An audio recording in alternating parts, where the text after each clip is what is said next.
Muchísimas gracias, doctora Gisela Ojeda.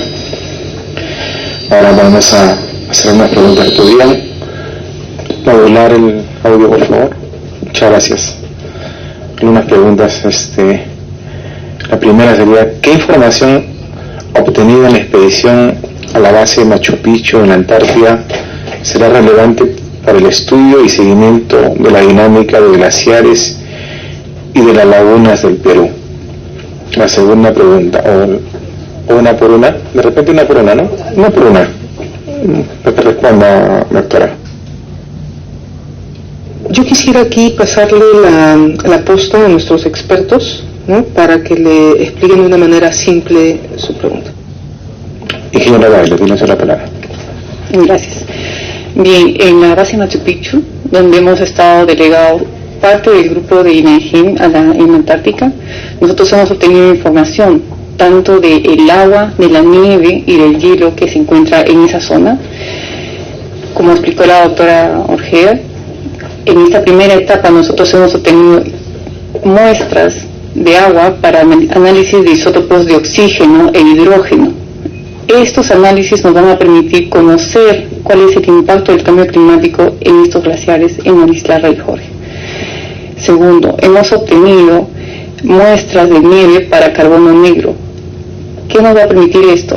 Esto nos va a permitir a nosotros conocer cuál es el impacto de los aerosoles que son transportados por el viento en estos glaciares. Ya lo hacemos en el Perú, lo estamos haciendo en la Antártica.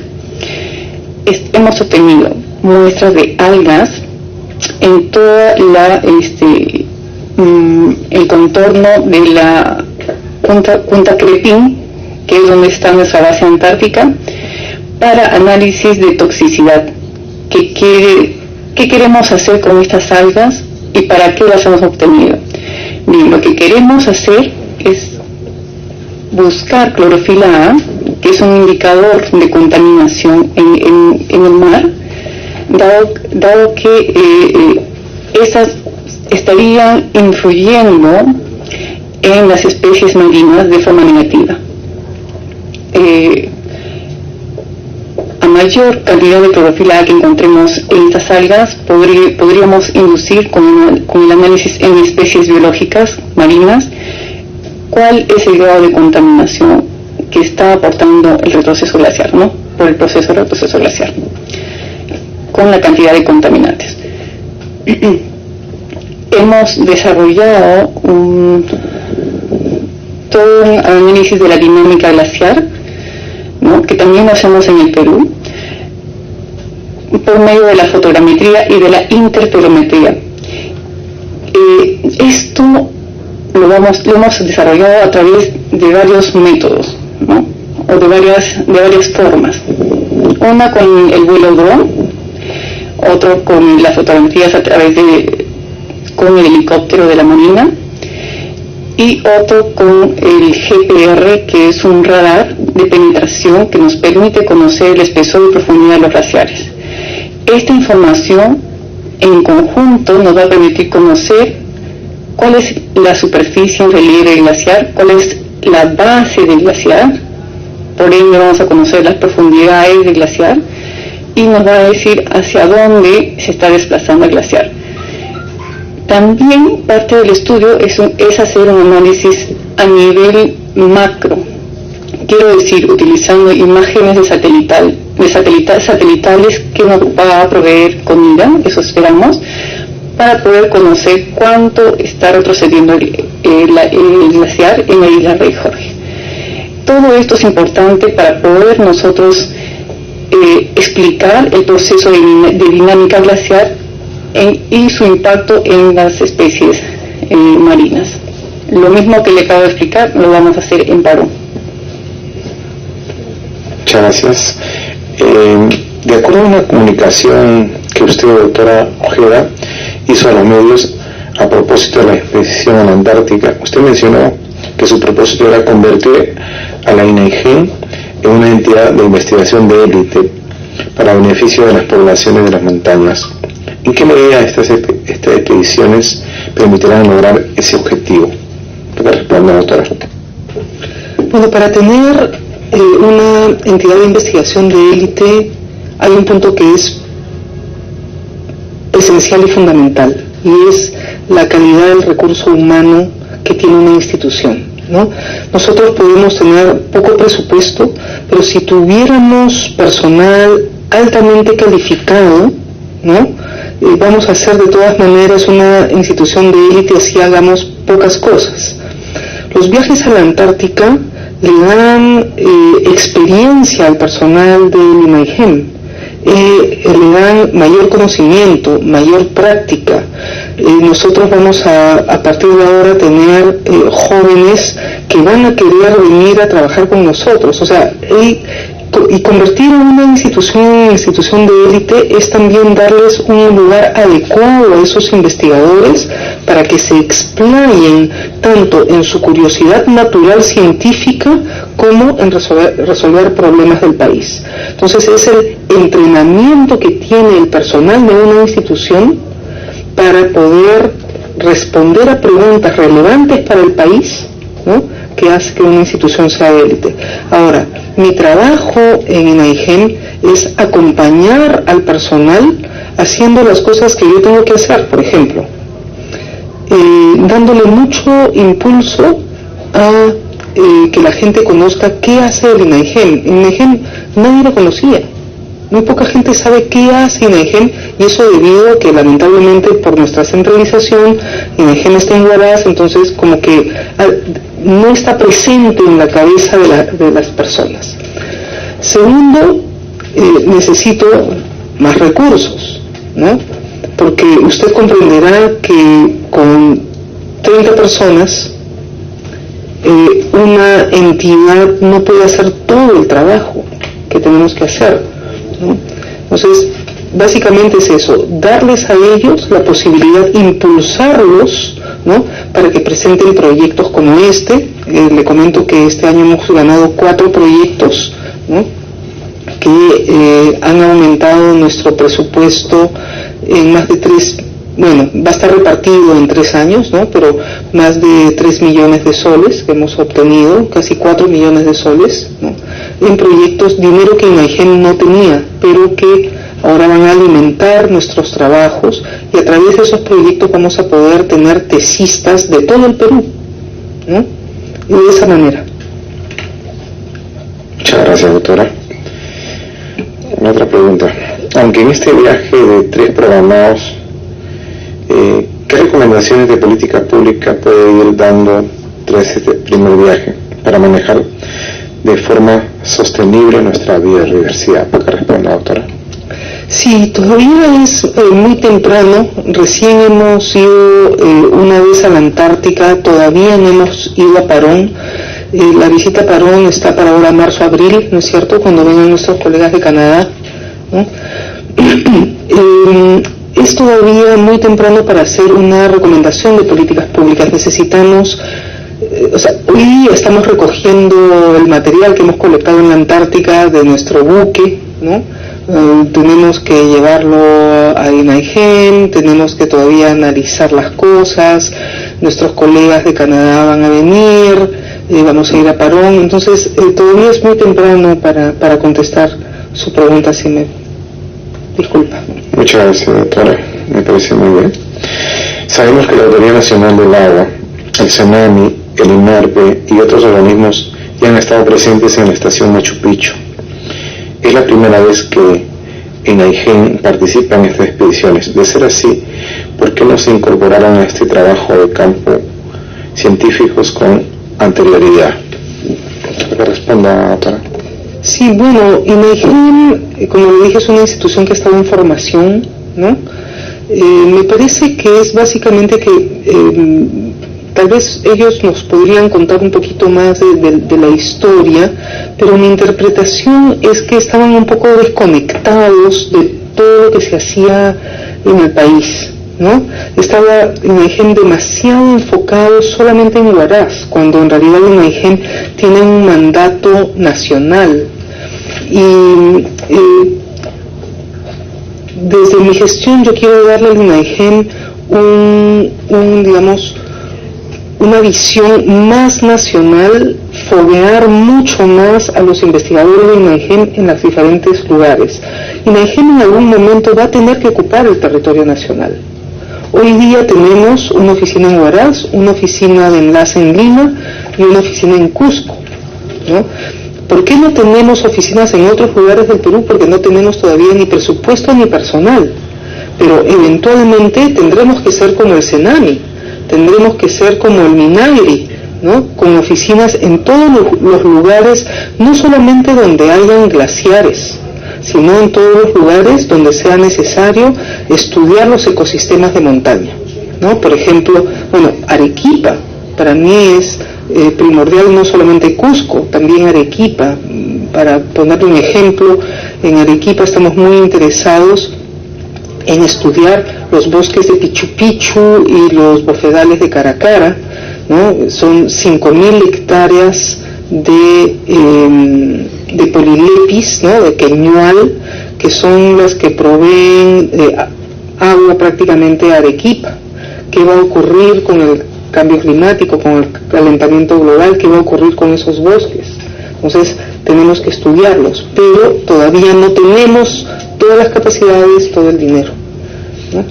Doctora, para hacer una repregunta sobre esta misma, el nivel de coordinación que tienen ustedes entre las instituciones, por ejemplo, la ANA, Sename, INARPE y otros organismos, porque la data que ustedes tienen para conocimiento, si ellos ya viajaron anteriormente a la Antártida, ¿ustedes la han susumido?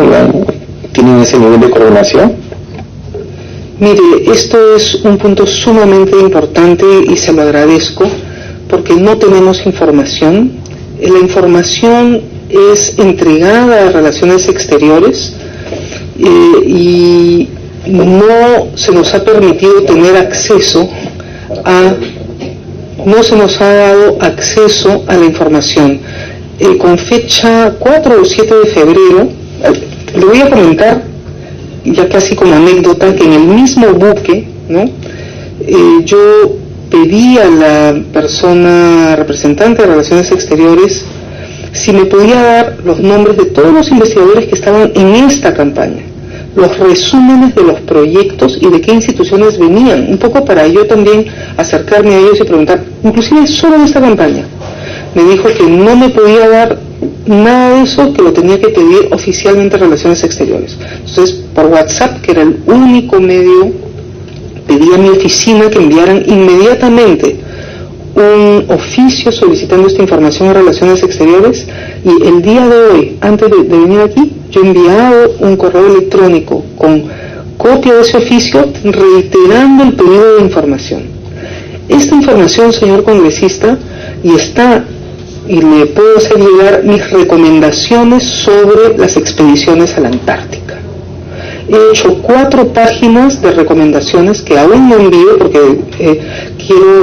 hemos quedado con el comandante Benavente, que también sería conveniente que lo llame, con el coronel Cabanillas, que es el encargado de la expedición y que está en la base, ¿no? En tener una reunión para hacerles llegar a Relaciones Exteriores nuestras observaciones y unas recomendaciones para mejora de las expediciones. Mire, van instituciones que ya están yendo 10 años a la Antártica y no tienen una sola publicación científica. ¿Cuáles son los criterios para que vayan diferentes entidades, ¿no? Cuando hemos ido en Punta Arenas al Instituto Antártico Chileno, ellos tienen 60 personas, tienen 100 publicaciones anuales. 100 publicaciones anuales. ¿Por qué? Porque trabajan en red, en coordinación con el Fondesit chileno, que tienen, digamos, hay un convenio entre el Fondesit chileno y el Instituto Antártico Chileno, que debería ser así, Relaciones Exteriores, con CITEC, que yo lo ofrecí en su momento, pero Relaciones Exteriores no quiso. Entonces, ellos deberían hacer un llamado a propuestas de diferentes entidades. En primer lugar, también la política antártica, que ya tiene prioridades definidas según convenio, deberían definirse áreas específicas de trabajo. esas áreas específicas de trabajo deberían publicarse, es decir, qué instituciones peruanas pueden hacer estos trabajos, que presenten sus proyectos. Esos proyectos tendrían que ser evaluados por pares nacionales e internacionales para que vayan los mejores y que esto esté integrado y articulado interinstitucionalmente, ¿no? Luego, esos proyectos deberían ser como el nuestro, financiados a lo largo del año por 3 años, para que nosotros, con todo lo que hemos sacado de la Antártica, yo voy a poder tener tesistas, voy a poder tener personas trabajando todo el año haciendo los análisis, tenemos dinero para pagar esos análisis, ¿no? Para poder escribir los resultados, para poder hacerle llegar informes completos, informes adecuados, pero muchos de los proyectos no tienen ningún financiamiento y van a la Antártica, regresan y no hay personas que puedan estar sentadas analizando la data. Entonces, esto es realmente una situación que debe ser corregida y mi ánimo es de crítica constructiva. Como le dije, es una crítica que hemos compartido en conversaciones en el buque y en la base, tanto con el coronel Cabanillas, con el comandante Benavente, que es, digamos, nos hemos reunido para conversar sobre esta problemática. Y hemos quedado en solicitar una reunión con el embajador seminario de Relaciones Exteriores y con el, creo que es un ministro encargado de los viajes antárticos, para hacerle llegar nuestras propuestas de mejora. Gracias, doctora. Teníamos ese interrogante porque no nos cabía en la cabeza que como Estado trabajaremos prácticamente como islas entre instituciones que pertenecen al mismo Estado, lo cual lamentamos. Una pregunta más. Cerca de la base Machu Picchu está el glaciar Sonosco, ¿no? El cual, según reportes anteriores, se halla en proceso de derretimiento. Entiendo que se requiere hacer un análisis comparativo con lo que viene ocurriendo en el Nevado Pastorero de Ancash. ¿Es esto posible cuando ambos glaciares se encuentran en diferentes altitudes y latitudes? ¿Para qué responda, doctora? Gracias. Bien, en principio vamos a estudiar, en esta primera oportunidad estamos estudiando el SNOSCO, pero no solamente es el SNOSCO, vuelvo a tomar las palabras de la doctora, sino es toda la isla, ¿de acuerdo? Entonces, las condiciones que tiene la península antártica, inclusive la isla Rey Jorge, son similares a las que tiene los Andes en el Perú. En algún momento hubo una conexión en Sudamérica con la Antártica, ¿no? Y la península aún más por la cercanía. Entonces, nosotros vamos a estudiar dinámica glaciar, contaminantes depositados en los glaciares que están influyendo de forma negativa en esas especies marinas en la Antártica. Vamos a hacer lo mismo en los Andes para conocer cuál es el impacto que nosotros estamos aportando a los glaciares y impactando en las especies biológicas en los Andes, en las especies que viven en las lagunas. Por ejemplo, hasta ahora nos hemos preguntado por qué en la laguna Parón, que es el lugar donde estamos planteando este proyecto, no en el glaciar Pastorori, sino en el glaciar Artesón Roahu y sus contornos. ¿Por qué en esta laguna no existe truchas, por ejemplo? Es una laguna de más de 80 millones de metros cúbicos que muy bien podrían aportar, ayudar en el desarrollo local de esa zona. Entonces, es por eso el título de nuestro proyecto. Nosotros queremos saber cuál es el impacto de los sedimentos de los glaciares en esta laguna y por qué, y conocer las razones por las cuales no se puede dar un desarrollo local. Entonces, sí es posible hacer una comparación entre glaciares de la península antártica con los glaciares de los Andes. Bueno, existe mucha literatura al respecto. Por ejemplo, podemos tomar o llamar puedo mencionar, por ejemplo, a Jefferson Cardias Simoes, que es el primer glaciólogo brasileño, que también es un conocido investigador que trabaja con nosotros. Él, por ejemplo, tiene muchos papers científicos donde demuestra que hay una clara influencia del viento, ya lo habíamos mencionado antes eso también, en la Amazonía, y esta Amazonía sobre los glaciares del Perú, ¿no? Entonces sí es importante conocer cómo se está dando la dinámica en los glaciares de la Antártica y también en los Andes, para poder prever en el futuro cómo va a ser cuando tengamos determinado fenómeno extremo, por ejemplo en la Niña o en el Niño, sin glaciares o con menos glaciares. Muchas gracias. Dos preguntas más. ¿El INAIGEN tiene alguna participación en la política nacional antártica, doctora? Bueno, la política nacional antártica fue aprobada más o menos hace unos 3 años, ¿no?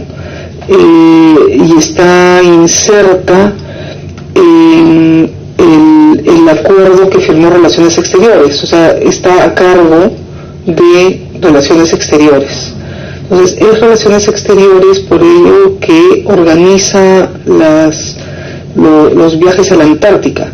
Este es nuestro primer contacto, ¿no? No hemos tenido mayor contacto antes.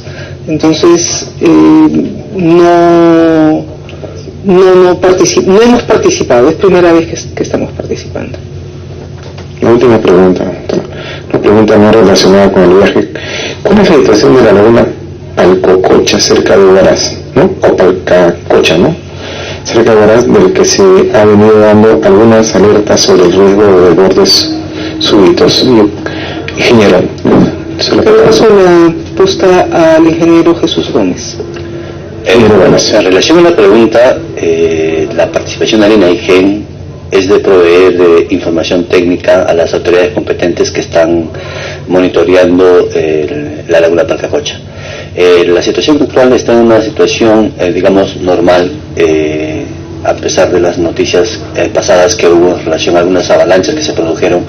Las avalanchas que se producen en el ámbito de la cordillera blanca y otras cordilleras tropicales son normales y se dan con mayor frecuencia en época de lluvias, porque la época de lluvias crea condiciones de mayor cantidad de acumulación de nieve en las zonas altas, pero también crea condiciones de calor, de una especie de efecto invernadero local que favorece a que haya un debilitamiento de estas masas y puedan caer. Por eso es que en época de lluvias no se practica, por ejemplo, el deporte de escalada.